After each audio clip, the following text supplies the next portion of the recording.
Reciprocal functions here. If we're doing reciprocal functions, each of these is coming from one of the ones I knew last time. All right, so I know cosecant goes with sine. Okay, so my 5 basic sine points that I knew sine at 0 was 0, sine at pi over 2 was 1, sine at pi is 0, sine at 3 pi over 2 is -1, and sine at 2 pi is 0.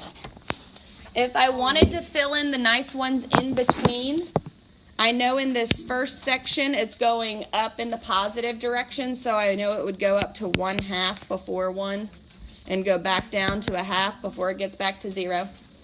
And then it would go into -1/2 and fill in the other sides. So from that, okay, because it goes into the negatives and then back up. So from that, this is where we get our cosecant values. So if you know your sine, it should make it easy to find your cosecants. Okay, because the reciprocal of 0 is going to be undefined. The reciprocal of 1/2 is 2. Okay, and so on. So we're just going to go through here and do the reciprocals. So I'm not asking you to memorize the points for 6 different functions. If you know your sine, your cosine, and tangent, you're going to get your other 3 from those 3. Or you don't even have to memorize the first 3. You can make a unit circle, know how to get them out of that, and then go from there. Okay? Now, on your graph below, we're going to skip this graph sine as a dashed curve on the grid because I'm going to show you that, but some of you may or may not want that in there because it may confuse you. So we're just going to graph the cosecant ones. We talked about last class. We're not going to graph the sine on this graph as well. Right. So on this one, we have our points now. What did we say we do with the undefined? Asymptotes. So I'm going to use those to do the asymptotes first. I have one at 0. I have one at pi. And I have one at 2 pi. Okay. Which will then reflect on the other side as well. I'm going to show the sine curve in here after we graph the cosecant because some of you it will make sense to you and kind of help you clarify with these. Some of you it won't, so you can ignore it. The other points we have, the first point we have was pi over 6 up 2. Now notice this graph is not labeled with all of your in-between points, so something that you have to know is where would pi over 6 be? It's going to be the first one because that's the first spoke in our wheel on our unit circle. Okay, so I know there's going to be a point at 2 there. Our second point was pi over 2, 1. Okay, that one should be easy for us to find.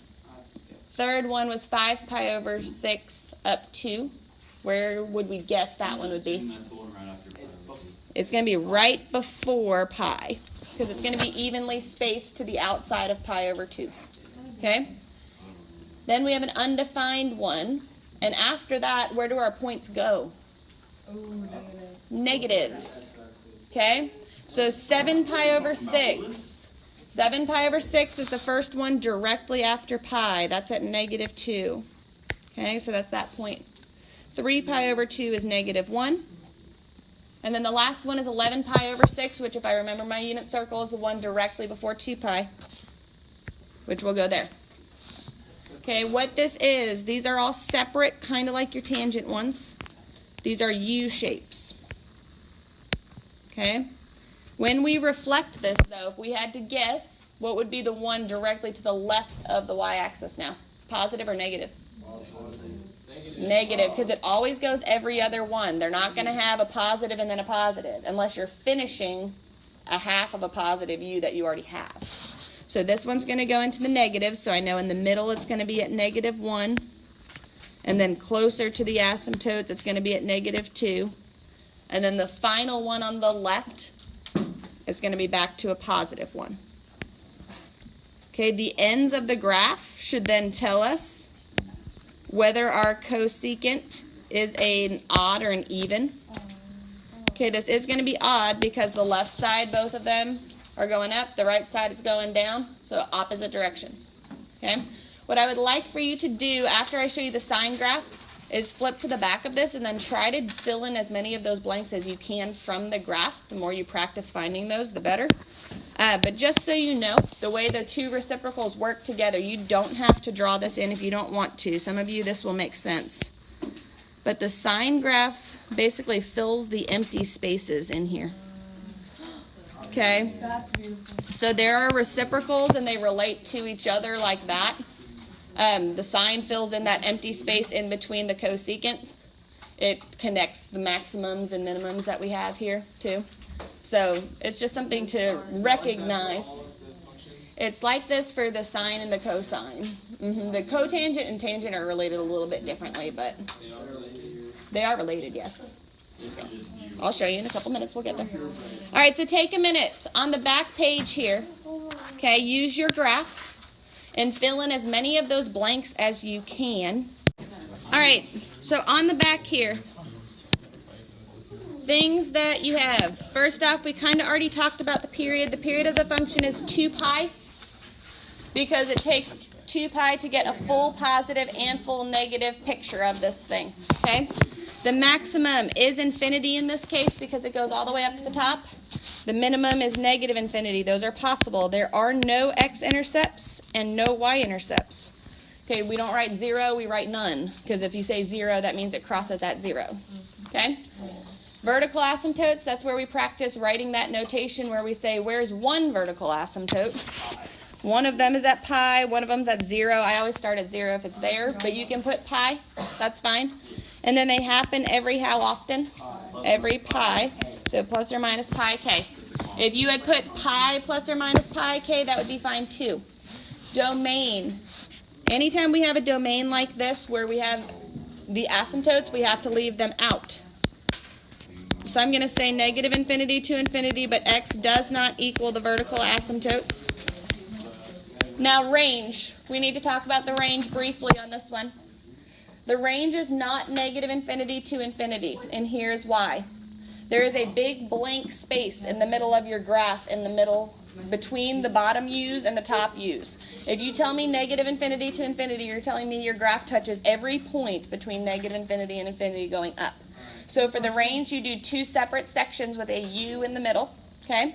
You say, what's the range for the bottom facing U? You would say it goes from negative infinity up to what value? Negative 1 inclusive, so use a bracket. Then you say the U to join your sections, and the top facing U starts at positive 1 and goes to infinity. Good. So you're doing both sections separately joined. Okay, and we said this is even or odd? Odd. All right, now the thing with the cosecant and the secant is that they look very, very similar. It's just like sine and cosine. They look similar. They're just kind of offset from each other. They have different starting points. So if you flip over, the secant should go pretty quickly here. Your secant points are also going to come from your cosine values. So I know at 0 the cosine's 1, pi over 2 cosine's 0, pi cosine's negative 1, 3 pi over 2 cosine is 0, and it goes back to 1. I could fill in the 1/2s in between these as well. And from that, the reciprocals will give me the secants. So that means for my secant, I'm going to do the reciprocal of each one of these, which is just going to put my asymptotes in different places for this one. All right, so write those points down quickly in that table, and then we will graph this together, and we'll give another try to filling out those blanks.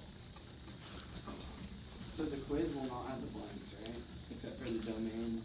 The quiz will have the exact same blanks that's on your warm-up paper. Domain. Like, that's literally the quiz. I'm not actually joking. I took the title off. You told us that. I know, but I'm repeating it. I'm sure. No, she told us that earlier. We're going to do all 6. Oh, I thought you told us. You're just trying to throw it in my face. All right, on your graph for this, okay, your graph for this, again, we start with the asymptotes. This time your asymptotes are at pi over 2 and 3 pi over 2, which means if we reflect it over, they're going to be where?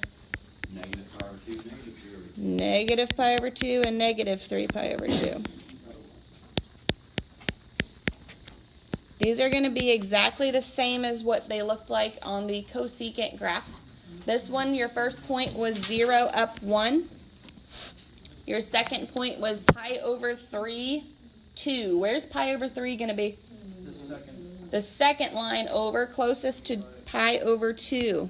Which, because this is the reciprocal of cosine, is this going to be an even or an odd? Even, just like cosine, which means even though I don't have the point that's over on the negative side, what am I going to do with this? I'm going to reflect this.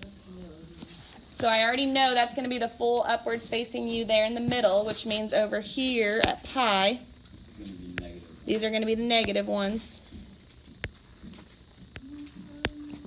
At this point in time, I am not even graphing those points based off what I know is in the table. I just know the middle point is going to be at 1, and then the points that are at 2 are going to be closer to the asymptotes. So I'm just graphing those in a pattern. I'm not even looking at the table at all.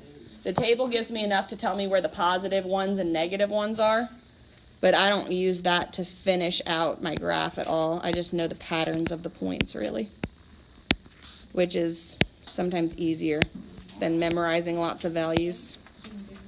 Okay, so once you have that graph there, okay, flip to the back and fill out as many of the blanks as you can. This will be similar to the last one in a lot of ways.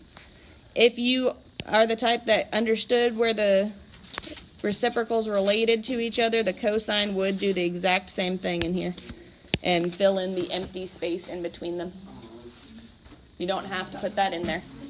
But take a minute, fill out the blanks on the back. All right, check your answers here. Stand up for pro-life in my Check your answers.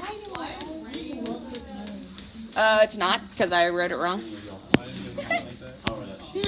Domain is like that because you're leaving out your asymptotes always. Range I wrote wrong. Range is this, because this is what happens when I talk about things while I'm writing. That's still acceptable? Well, you're telling, you could say that, but x does not equal negative 1 to 1. That's what I had when I Yes, had that would be right. That is not, because that's joining two sections there. What you're That's basically doing. saying everything. Yes. Plus an extra negative 1 to 1. Oh, okay, so I had X's on it. Yes. But I don't know why. All right, questions on this, and we'll finish up the last one. Any issues? Let's keep going. Yep. All right. Wait, why are the ones bracket? The brackets, because it actually touches 1 and negative 1. There's a point at those. So it's not Brackets? No, it's not parentheses. You, if you left it out, would use parentheses. But I'm saying what I'm including. So I'm including 1 and negative 1, but if you leave it out, it will be parentheses. All right, last one here. Your tangent values. Your tangent values were this. Okay? Cotangent is simply, just like the other ones, a reciprocal of the previous one we've been working on. So if I'm doing cotangent here, anywhere I see 0, the reciprocal of 0 is going to be what? Undefined. Anywhere I see undefined, the reciprocal of undefined is going to be 0. Okay, so I can use that quickly to fill out my table. Are you just getting all these negative ones and stuff from the chart? I just know them. Like, I have the basic points for each of the first 3 memorized rather than using unit circle chart. That's just, I'm just trying to say whatever works for you. It's easier for me to memorize them than go through the unit circle and divide and figure out the nice ones, and that's up to you though. Okay? Well, we're graphing the tangent. We're not going to graph the tangent one. There's a spot for it, but we're not going to waste our time. Okay, sounds good. All right. We're going to skip graphing the tangent, and we're just going to graph the cotangent. So once you have that table filled in, okay, I'm going to go down here and graph the cotangent. The cotangent is going to be very, very similar. Okay, this one only has its asymptotes at different places than the tangent one did. So this one has asymptotes at 0, pi, 2 pi, which means I reflect those to negative pi and negative 2 pi.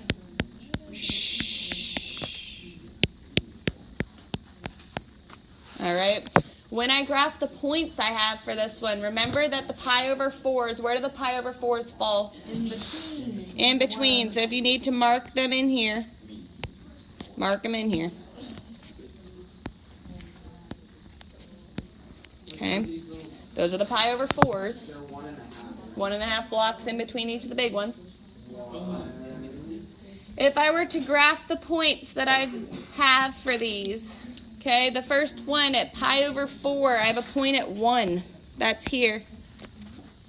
At pi over 2, I have a point at 0. I thought pi over 4 was negative. But yeah. No, the reciprocal of 1 is 1.